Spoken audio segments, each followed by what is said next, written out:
বহুকাল আগে এক জঙ্গলে থাকতো এক শিয়াল। বেশ কিছুদিন থেকে সে কিছুই খেতে পায় না। সে খুব ক্লান্ত, এই জন্য সে খাবারের খোঁজে বের হলো। আমি কয়েকদিন ধরে কিছু না খেতে পেয়ে দুর্বল হয়ে গেছি, আর তাই আমার পক্ষে এখন শিকার দাঁড়িয়ে ধরাও সম্ভব নয়। তাছাড়া আজকাল শিকারগুলো খুব চালাক হয়ে গেছে, কিছুতেই ধরা যায় না। আর এই ক্লান্ত শরীর নিয়ে শিকার কি করে ধরবো? শিয়াল এসব ভাবছিল আর মন খারাপ করে হাঁটছিল। হাঁটতে হাঁটতে তার নাকে এলো রুটি আর মাংসের ঘ্রাণ।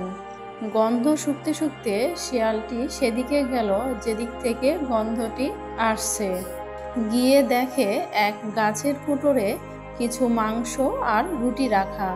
শিয়াল এদিক ওদিক তাকিয়ে দেখলো কয়েকটি রাখাল মাঠে গরু চড়াচ্ছে। সে বুঝতে পারল এ খাবারগুলো তাদের। কিন্তু শিয়ালের পেটে তখন প্রচণ্ড খিদার জ্বালা তারা সহ্য হচ্ছিল না। সে কোটরের মধ্যে ঢুকে সব খাবারগুলো গাপুস গুপুস করে খেতে লাগলো। এদিকে সব খাবার খেয়ে শিয়ালের পেট হয়ে গেল অনেক মোটা। সে তখন মনে মনে ভাবলো, যাক, অনেকদিন পর পেট ভরে খেতে পারলাম, এখন তাহলে এখান থেকে তাড়াতাড়ি পালিয়ে যায়। কিন্তু চাইলেই কি আর বের হওয়া যায়? যেমনি কোটর থেকে বের হবে তখনই তার মোটা পেট গাছের কোটরে বেঁধে গেল। অনেক চেষ্টা করেও কিছুতেই সে কোটর থেকে বের হতে পারল না। সে চিন্তা করতে লাগলো আর মনে মনে অনেক ভয় পেতে লাগলো। যদি রাখালগুলো এখন চলে আসে আর এসে যদি দেখে তাদের খাবারগুলো এখানে আর নাই, তখন তারা তো আর শিয়ালকে আস্ত রাখবে না। শিয়াল এসব কথা ভেবে ভেবে জোরে জোরে কাঁদতে লাগলো। তখন সেই পথ ধরে এক বাঘ যাচ্ছিল। শিয়ালের কান্না শুনে বাঘ সেই গাছের কাছে গেল আর বলল, কিরে শিয়াল, তুই কাঁদছিস কেন? তোর কি হয়েছে? আর বলো না মামা, খুব খিদে পেয়েছিল, খিদের জ্বালায় মরতে বসেছিলাম। অবশেষে খাবার খুঁজতে খুঁজতে এখানে কিছু খাবার পাই, কিন্তু খাওয়াটা খুব বেশি হয়ে গেছে। এখন এখান থেকে আমি আর বের হতে পারছি না, আমার পেট আটকে গেছে। এখন কি করা যায় বলো তো? এতে এত চিন্তা করার কি আছে? কিছুক্ষণ অপেক্ষা কর, পেটের খাবার হজম হয়ে গেলে তোর পেট কমে যাবে, আর তখন তুই অনায়াসেই বের হতে পারবি। তোমাকে অনেক ধন্যবাদ মামা, এ কথা তো আমার একদমই মনে ছিল না। বেটা পাজি শিয়াল, আর একটু এখানে অপেক্ষা কর, তারপর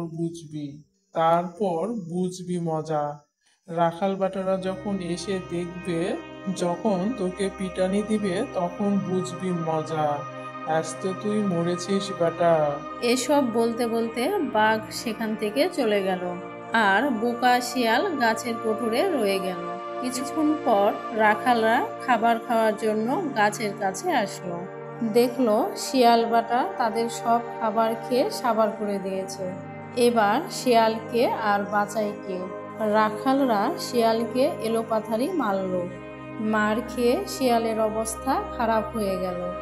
উফ, আহ, কি মারটাই মারলো আমাকে! আমার যে অবস্থা হয়েছে, আমি আর 1 মাস বিছানা থেকে উঠতেই পারবো না। বেটা বাঘ, তুই আমাকে বোকা বানিয়েছিস।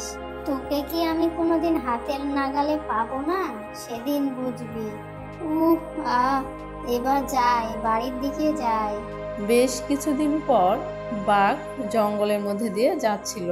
শিয়াল গাছের আড়াল থেকে বাঘকে দেখতে পেল আর মনে মনে বলল, বেটা বাঘ, আজ তুই যাবি কোথায়?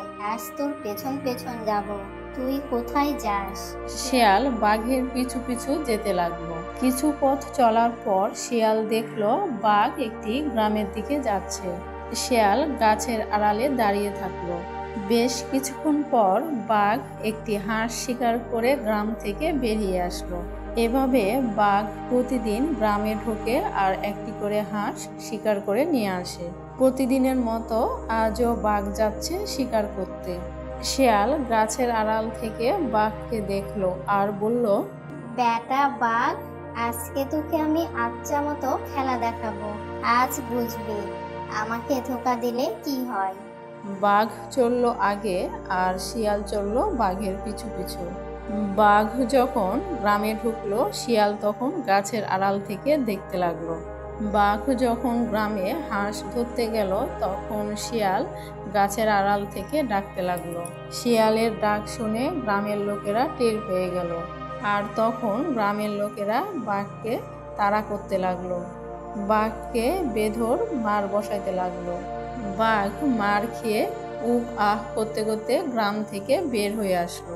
বাঘকে দেখে শিয়াল গাছের আড়াল থেকে বের হয়ে আসলো। কি মামা, কেমন লাগলো পিটুনি?